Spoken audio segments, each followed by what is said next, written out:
مولاي صل وسلم دائما أبدا على حبيبك خير الخلق كلهم.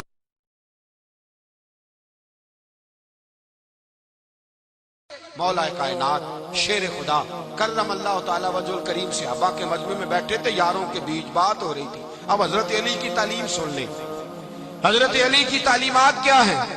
بیٹھے تھے، گفتگو چھڑ گئی حضرت علی رضی اللہ تعالیٰ عنہ کی۔ ہر آدمی نے کہا مجھے فلاں چیز پسند ہے، فلاں چیز پسند ہے، فلاں چیز۔ تو پوچھا علی آپ کو کیا پسند ہے؟ تو حضرت علی کہنے لگے تین چیزیں پسند ہیں۔ کہا کون کون سی؟ فرمایا ایک میرا دل کرتا ہے کہ روزہ گرمی کا ہو۔ حضور فرماتے ہیں تمہیں پتہ چل جائے رمضان میں برکت کیا ہے تو تم کو سارا سال ہی روزے ہونے چاہیے۔ یہ اتنی فضیلت کی بات ہے۔ حضرت علی شیر خدا کہتے ہیں مجھے گرمیوں کا روزہ پسند ہے۔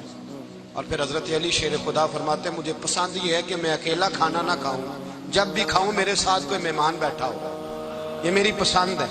حضرت علی کہتے ہیں میری تیسری پسند یہ ہے کہ میرے مقابلے میں جو دشمن آئے وہ کمزور نہیں ہونا چاہیے، وہ کمزور نہیں، وہ تگڑا طاقتور دشمن آئے۔ فرماتے ہیں مجھے مزہ تو آئے نا رب کے رستے میں جہاد کرنے۔ تگڑا دشمن، آج مسلمانوں کا بڑا دشمن پیدا ہوا ہے اور سربراہ ہے اسلام کے سارے دشمنوں کا، لیکن مسلمان اس سے ڈرتے ہیں، اس سے تعلق بنانا چاہتے ہیں، وہ اس کے قریب جانا چاہتے ہیں۔ حضرت علی نے پیغام دیا مزہ ہی تب آتا ہے جب دشمن دلیر ہو، مزہ ہی تب آتا ہے جب دشمن تگڑا ہو، لطف ہی تب آتا ہے جب تمہارا مقابلہ سخت آدمی کے ساتھ ہو۔ حضرت علی شیر خدا، فجر کا وقت تھا، ہاتھ میں چھڑی پکڑی تھی، 63 سال عمر مبارک تھی، کوفے کی جامع مسجد میں نماز پڑھانے آ رہے تھے۔ ہر دروازے پہ دستک دیتے اٹھو الصلاۃ خیر من النوم۔ رستے میں حضرت علی لوگوں کو جگاتے جگاتے آئے۔ جب مسجد کوفہ میں پہنچے تو ایک بدبخت خنجر چھپائے کھڑا تھا، اس نے حضرت علی رضی اللہ تعالیٰ عنہ کو خنجر مارا۔ وہ دوستانہ جو 10 سال کی عمر میں شروع ہوا تھا، جب شیر خدا کو خنجر لگا تو پتہ لفظ کیا تھے؟ فزت برب الکعبہ، لوگوں رب کعبہ کی قسم میں کامیاب ہو گیا، میری زندگی دین کے کام آ گئی، میں کامیاب ہو گیا۔ حضرت علی کی داڑھی ساری لہو سے بھر گئی۔ حضرت شیر خدا فرمایا کرتے تھے ایک دفعہ میں بڑا بیمار ہوا، میرے سے اٹھ کے کھڑا نہیں ہوا جاتا تھا، حضور تیمارداری کرنے آئے تو میں نے کہا یا رسول اللہ پتہ نہیں بچوں گا کہ نہیں۔ حضور نے فرمایا علی نہیں، تو اس وقت دنیا سے جائے گا جب تیری داڑھی لہو سے رنگین ہو جائے گی۔ شیر خدا کہتے ہیں جب زخم لگا تو میں نے نیچے جھکا کر دیکھا تو داڑھی لہو سے بھری ہوئی ہے، میں نے کہا بس وہی کامیاب ہو گیا۔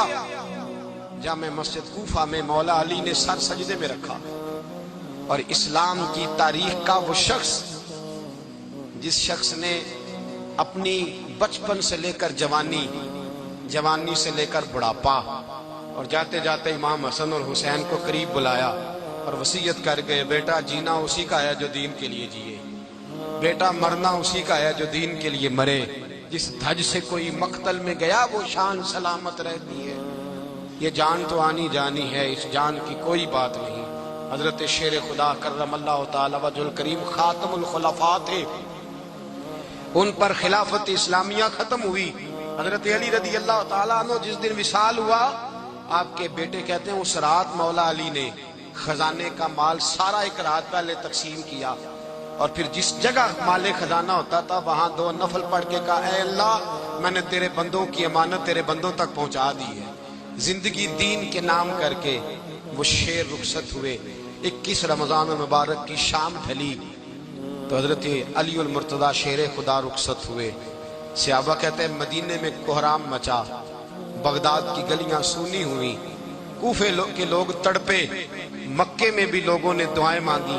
وہ سورج اس انداز میں دنیا سے گیا کہ اس کی روشنی قیامت تک باقی رہے گی، اس کا اجالا قیامت تک چمکتا رہے گا۔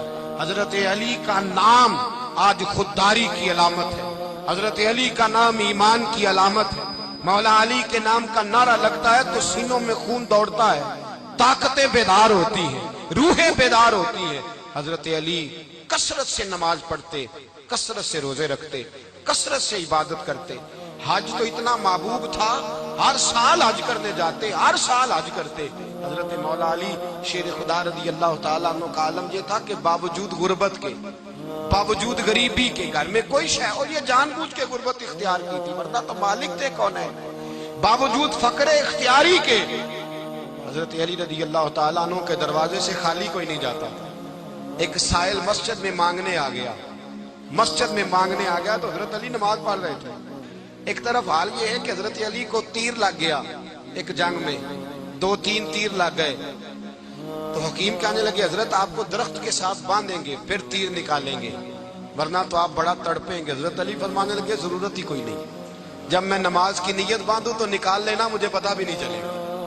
ایک طرف حال یہ ہے، ایک طرف، اور دوسری جانب کیا حال ہے؟ ایک مانگنے والا فقیر مدینے آیا تو صحابہ اپنی اپنی نمازیں پڑھ رہے تھے، حضرت علی بھی نماز میں تھے، نماز میں ہی رب کے بندوں کا خیال آ گیا۔ حضور کی حدیث میں نے سنائی تھی نا، نبی پاک فرماتے ہیں میں اللہ کی نماز پڑھ رہا ہوتا ہوں پر بوڑھے کا خیال آتا ہے تو نماز چھوٹی کر دیتا ہوں، بیمار کا خیال آتا ہے تو چھوٹی۔ حضرت علی کہتے ہیں مسجد میں آ کے پکارا تو میں نے سلام بھی پھیرنے کا انتظار نہیں کیا، میرے پاس چاندی کی انگوٹھی تھی، میں نے فوراً اتاری اور نماز کے دوران ہی میں نے اس کی جانب پھینک دی۔ فرماتے ہیں اس سائل نے جا کے حضور کو بتایا، حضور آج میں مسجد میں گیا ہوں، سب نماز پڑھ رہے تھے، کچھ ملا نہیں۔ حضور نے فرمایا وہاں علی نہیں تھے؟ حضور تھے۔ فرمایا پھر کچھ ملا؟ کہا حضور اس نے تو نماز پڑھتے پڑھتے بھی سخاوت کر دی، نماز پڑھتے پڑھتے بھی سخاوت کر دی۔ مالا والے سخی نہیں ہوندے، کون پیسے والے سخی؟ میں نہیں آکھا، میاں صاحب کہہ رہے ہیں مالا والے سخی نہیں ہوندے، تے سخیاں مال نہیں ہوندا، ایتھے اوتھے دعا جہان نہیں، سخی کنگال نہیں ہوندا۔ نبی پاک نے فرمایا جس کی جیب میں پیسے ہیں وہ سخی نہیں ہوتا، جس کا دل بڑا ہے وہ سخی ہوتا ہے۔ حضرت علی شیر خدا گھر میں 3 دن کھانا نہیں پکتا پر جو آتا ہے وہ جھولی بھر کے لے کے جاتا ہے، وہ جھولی بھر کے۔ بھائی زندگی اس کی ہے جس کی دین کے کام لگ گئی، ورنہ لوگ وقت ضائع کر کے چلے جاتے ہیں۔ پیسہ کمانا، دولت کمانا، رزق حلال کمانا عبادت ہے، پر اس کو دین ایمان بنا لینا حسن نہیں زندگی کا۔ لوگ اپنا آپ ضائع کر دیتے ہیں، اپنا آپ ضائع نہ کرو۔ شیر خدا کا محل کوئی نہیں تھا پر لگتا ہے ساری کائنات شیر خدا کی جاگیر ہے۔ حضرت علی رضی اللہ تعالیٰ عنہ کا بینک بیلنس نہیں تھا، لیکن آج اگر اللہ کسی کو نور بصیرت دے تو وہ اٹھ کے دیکھے کائنات میں جتنا کچھ بھی ہے آج پورے عالم دنیا میں، عالم اسلام میں حضرت علی کا ہی ذکر ہو رہا ہے، پوری دنیا حضرت علی کا۔ پھر اللہ نے فہم دیا، بصیرت دی، حضرت علی کو اللہ نے علم دیا، بہت بڑے عالم تھے حضرت علی، بہت بڑے۔ حضرت سیدنا عمر فاروق رضی اللہ تعالیٰ عنہ فرماتے ہیں اگر ہمارے درمیان علی نہ ہوتے ہم ہلاک ہو جائے، جہاں کوئی مسئلہ بنتا شیر خدا اس مسئلے کو حل کرتے، بلکہ حضور نے فرمایا میں علم کا شہر ہوں، علی اس کا دروازہ ہے۔ حضرت جبریل امین علیہ السلام آئے انسانی شکل میں، حضرت علی کے سامنے کھڑے ہو کے کہنے لگے علی سنا ہے آپ شہر علم کے دروازے ہیں؟ حضرت علی کہنے لگے میں نے نہیں کہا، یہ تو میرے رسول نے کرم فرمایا ہے۔ کہنے لگے چلو بتاؤ جبریل اس وقت کہاں ہے؟ حضرت علی نے اوپر دیکھا، نیچے دیکھا، دائیں بائیں آگے پیچھے دیکھا، فرمانے لگے نہ تو اس وقت 7 آسمانوں پہ ہے، نہ 7 زمینوں پہ ہے، نہ مشرق مغرب شمال اور جنوب میں ہے۔ فرمانے لگے یا تو جبریل ہے یا میں جبریل، ایک ہے دونوں میں سے۔ تو حضرت جبریل کہنے لگے علی سچ کا ہے مصطفیٰ نے، تو واقعہ علم کا دروازہ ہے، تو علی ہے، جبریل تو میں ہی ہوں، میں ہی ہوں جبریل۔ یہ ان کے علم کی وسعت، یہ ان کی حکمت اور دانائی کی وسعت، یہ اور یہ کہاں یہ جو فہم و فراست ہے نا میرے بھائی، یہ کتابیں پڑھنے سے زیادہ نہیں آتی، کتابیں رہنمائی کرتی، فہم و فراست پرہیزگاری سے آتی ہے۔ اللہ فرماتا ہے یا ایھا الذین آمنوا ان تتقوا اللہ یجعل لکم فرقان، اگر تم اللہ سے ڈرو گے تو اللہ تمہیں بصیرت کا نور عطا فرمائے، باطن کی آنکھیں دے دیتا ہے۔ جب بندہ اللہ، امام مالک سے کسی نے کہا تھا حضور میرا حافظہ کمزور ہو گیا، تو فرمایا گناہ کرنے چھوڑ دے، علم اللہ کا نور ہے، گناہ گاروں کو نہیں دیا جاتا۔ تیرے ذہن کے اندر جب وسوسے بسیں گے تو اللہ کا نور کیسے آئے گا؟ حضرت علی کی زندگی مشعل راہ ہے، اس کو اپنائیں۔ حضرت علی کا سجدوں سے پیار ہے، سخاوتوں سے پیار ہے، عبادتوں سے پیار ہے، جہاد سے پیار ہے، ان کا مہمان نوازی سے پیار ہے، ان کا گرمی کے روزے سے پیار ہے، ان کا میدان سے پیار ہے۔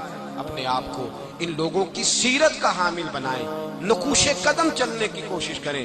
دعا ہے رب کریم کی بارگاہ میں اللہ ہمیں حضرت علی کی سچی محبت اور سچی فرما برداری عطا فرمائے۔ آخر دعوانا